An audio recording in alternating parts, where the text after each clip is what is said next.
Hola, ¿qué tal, curiosos? Bienvenidos a un nuevo video más. Hoy te presentamos 5 objetos embrujados que no tienen explicación.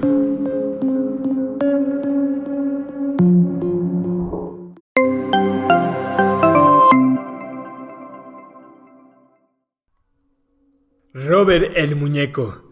La leyenda cuenta que en el año 1896, Robert Eugene Otto, un pequeño niño que vivía junto a sus padres en una casa de la localidad de Key West, Florida, Estados Unidos, recibió un regalo que le hizo una criada de la servidumbre, un muñeco de 3 pies de altura, relleno con paja, cosido con alambre y vestido con un traje blanco de marinero.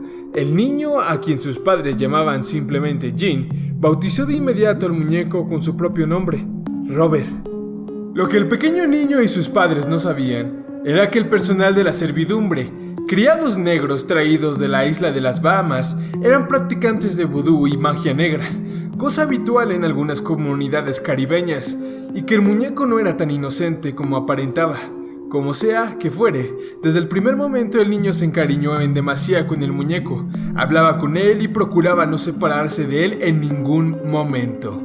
Pero los padres de Gene, que pensaban que Robert era una especie de amigo imaginario, comenzaron a preocuparse cuando comenzaron a escuchar a su hijo hablando con alguien más, mientras se encontraba encerrado solo en su habitación, como si alguien más aparte de él se encontrara en su pieza.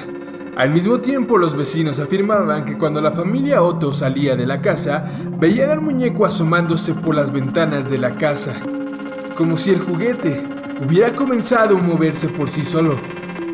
Para empeorar las cosas, el niño comenzó a experimentar atroces pesadillas, al tiempo que les contaba a sus padres que Robert había comenzado a moverse por cuenta propia.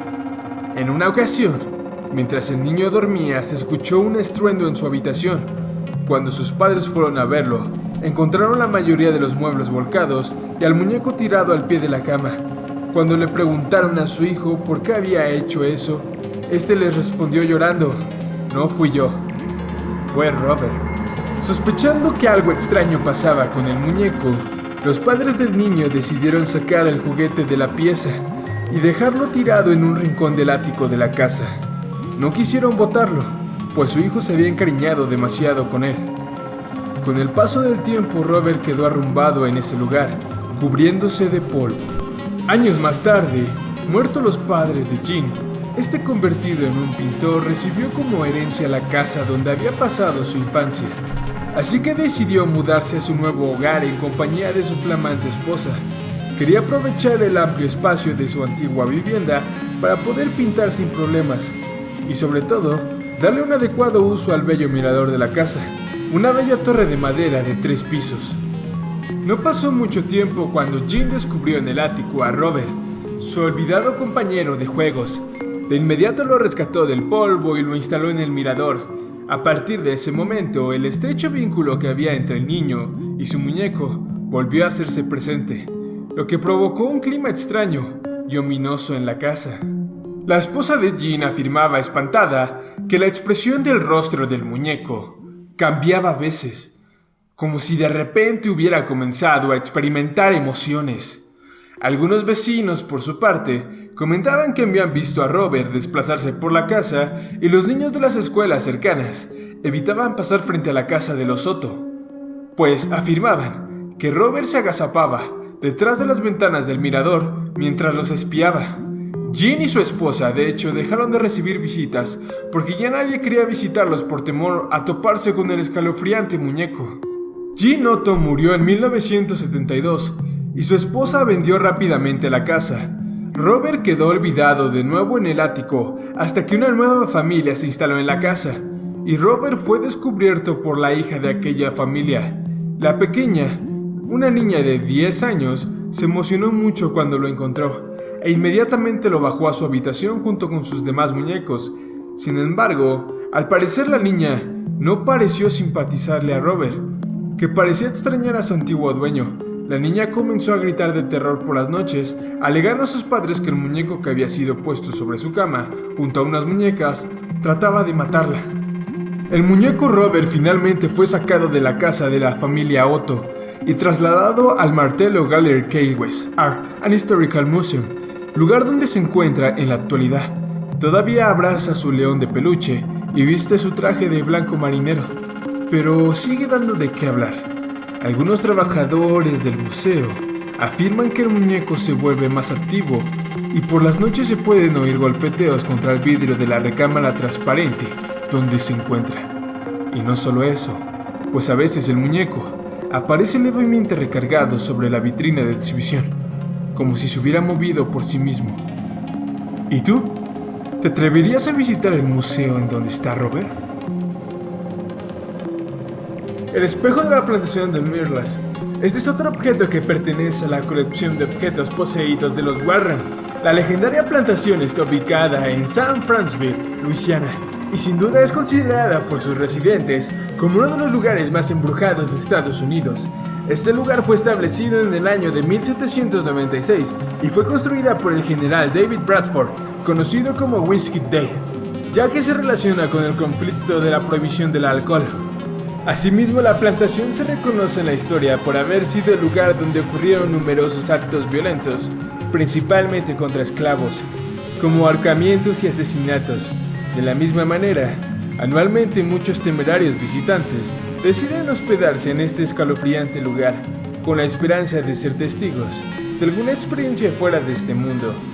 De hecho, muchos han afirmado que son 12 los fantasmas identificados que han infestado el lugar.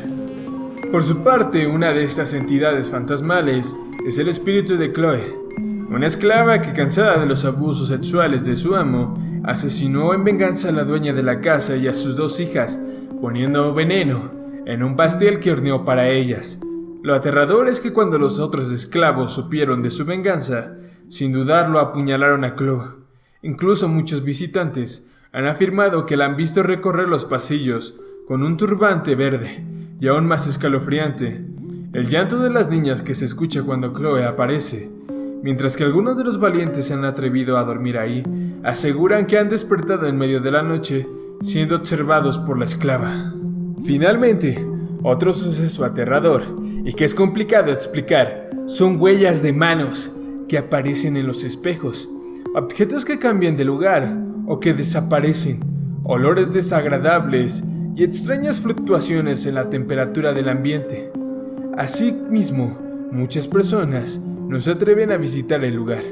De hecho, los más escépticos que han accedido a pasar una noche en este sitio han cambiado radicalmente de opinión. Okiku, la muñeca embrujada japonesa. En el Japón de 1932, que es donde comienza esta triste historia, Kikuko es una niña aquejada por una grave enfermedad terminal. Pasa gran parte del día en su habitación y en la cama, viendo los días pasar entre fiebres y desesperanza. Su hermano, viéndola sufrir, decide ir hasta Sapporo para hacerle un regalo. Le compra la muñeca más bonita que encuentra. Va vestida con un traje tradicional y su mirada tiene casi el mismo encanto que el de su propia hermana. Es perfecta. A Kikuko le fascina el regalo. Toma la muñeca en brazos y ya no se separa de ella. Decide llamarla Okiku. En enero de 1933, la niña finalmente fallece, dejando una familia desconsolada, que aún sabiendo que la pequeña no iba a durar mucho tiempo, no pueden evitar sufrir enormemente su triste pérdida. Kikuko fue incinerada. Sus padres decidieron guardar sus cenizas en una urna de cristal y situarlas en una repisa del salón, junto a su inseparable muñeca, Okiku, juntas en vida y juntas después de la muerte. Quién sabe si fueron los propios padres quienes indujeron a esta singular transferencia, puesto que tal y como se suele decir, las muñecas son recipientes vacíos, que de vez en cuando albergan el alma de fallecidos, de personas que tras su muerte aún permanecen entre nosotros.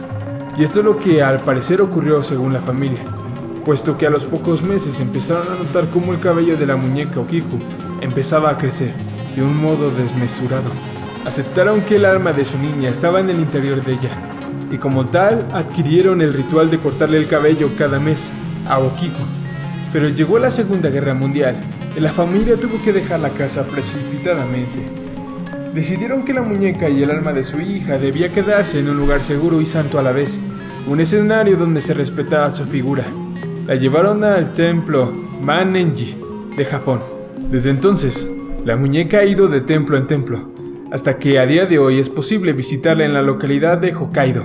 Son miles los turistas que la visitan cada año, ansiosos por verlas en persona, expectantes por comprobar con sus propios ojos cómo el cabello de la muñeca crece mes a mes. Se dice también que en ocasiones es posible ver cierta humedad en los ojos de Okiku, como si estuviera llorando. El templo donde se encuentra Okiku es un lugar de peregrinación, donde para muchos se obra un milagro, para otros no es más que un montaje. Sea como sea, no deja de impresionar ver ese cabello crecer cada cierto tiempo, llegando incluso hasta su cintura.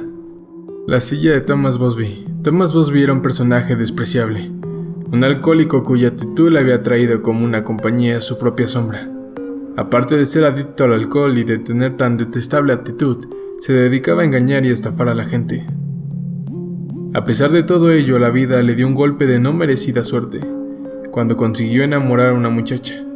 Esta se llamaba Kirby Weiss, y a pesar de que su padre se oponía a la relación, al cabo del tiempo se celebró la boda. Una noche, cuando Thomas regresaba de su tan amada taberna, al entrar en casa descubrió a su suegro, el cual estaba sentado sobre su silla favorita, una vieja silla de roble con un alto respaldo. Su suegro le comunicó que pretendía llevarse a su hija. Al oír eso, Busby entró en cólera y lo lanzó a la calle. Pasados unos días, Busby no se quitaba de la cabeza la idea de que su suegro iba a arrebatarle a su mujer, así que en un alarde de locura se dirigió a su casa y lo asesinó de una manera macabra y sanguinaria. Fue detenido por la policía y sentenciado a muerte. Su última voluntad fue beber una noche más en la taberna sentado en su silla favorita. Su deseo le fue concedido. Cuando ya fue la hora de dirigirse a la horca, Thomas Busby se levantó y exclamó: «Que la muerte atrape a todo aquel que se atreva a sentarse sobre esta silla». Minutos después, todo el pueblo observaría su cuello roto en la plaza central. A partir de ese momento, muchas desgracias han caído sobre aquellos que se han sentado sobre esta silla maldita. Unos ejemplos son los siguientes. En 1967, un piloto de las Fuerzas Armadas de Inglaterra sufrió un accidente mortal en su avión, hora después de haber estado sentado en la silla de Thomas Busby. En otra fecha, otro piloto tuvo una muerte horrible con su coche minutos después de haber almorzado, sentado en la silla de Thomas Busby. Un obrero murió después de realizar una apuesta sobre si sentarse o no en la silla de Thomas Busby. El obrero ganó la apuesta, pero minutos después el techo de la obra en la que estaba trabajando se desplomó. Estos son los 3 ejemplos de muertes relacionadas con la silla de Thomas Busby. Son solo 3 de las 60 que hay. El pequeño bastardo. Fue el nombre que le puso James Dean a su Porsche 550 a Spider, que adquirió para competir. Encontró la muerte con él, pero el pequeño bastardo seguiría causando estragos con el pasar de los años. El 30 de septiembre de 1955, James Dean, uno de los actores más prometedores de aquella época, tomaba camino a una competencia en su Porsche 550 Spider, apodado por él mismo como Little Bastard. Este Porsche era un pequeño deportivo desprovisto de techo principalmente, desarrollado para competencias en carreteras o de resistencia, dotado con un motor central trasero y con un peso bastante bajo. Al llegar a un cruce, un joven a bordo de un Ford Coupe de 1950 no vio al pequeño automóvil plateado con el 130 pintado en el capó y cruzó sin precaución. Las consecuencias fueron fatales. James Dean falleció instantáneamente, aunque su acompañante, un mecánico de Porsche oficial, resultó con diversas heridas. La chatarra de aquel automóvil tenía muchas piezas importantes aún en buen estado, por lo que George Barris, dueño de un garage en Chicago, compró el automóvil 3 años después. Al llegar al taller descargando el auto, uno de los cables que lo sostenía se cortó, cayendo el pequeño bastardo sobre un mecánico, rompiéndole las piernas. También se tiene registro de que 2 ladrones intentaron robar su volante y butacas, pero resultaron heridos en el intento. El motor de Porsche de James fue vendido y se aprovechó instalándose en otro 550, que nuevamente terminó destrozado contra un árbol, falleciendo su piloto. La caja de cambios también fue vendida, y el modelo en el que fue instalado nuevamente terminó accidentado. Las ruedas traseras se instalaron en otro 550 nuevamente, y estallaron en plena competencia, las 2 juntas.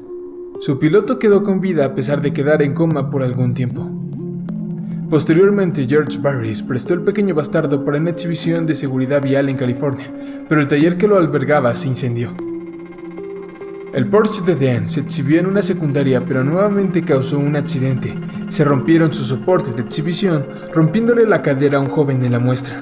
Barris, aún su dueño, lo envió a un desguace en Nueva Orleans, pero en el camión que lo transportaba fue alcanzado por un automóvil. El conductor murió bajo el chasis del pequeño bastardo. En otro par de oportunidades intentó llevar a un desguace, en las que el automóvil volvió a caer, esta vez sin causar víctimas. De ahí no se sabe nada más en concreto del auto de James Dean. Se dice que se devolvió a Barris pero se perdió en el camino, o que fue reconstruido en 1960 para una muestra pero se perdió un camino a esta. Coincidencia o no, Barris poco después de adquirirlo quiso deshacerse de él, por creer que estaba maldito, teoría que hasta el día de hoy se mantiene. El pequeño bastardo dejó su huella imborrable en la historia.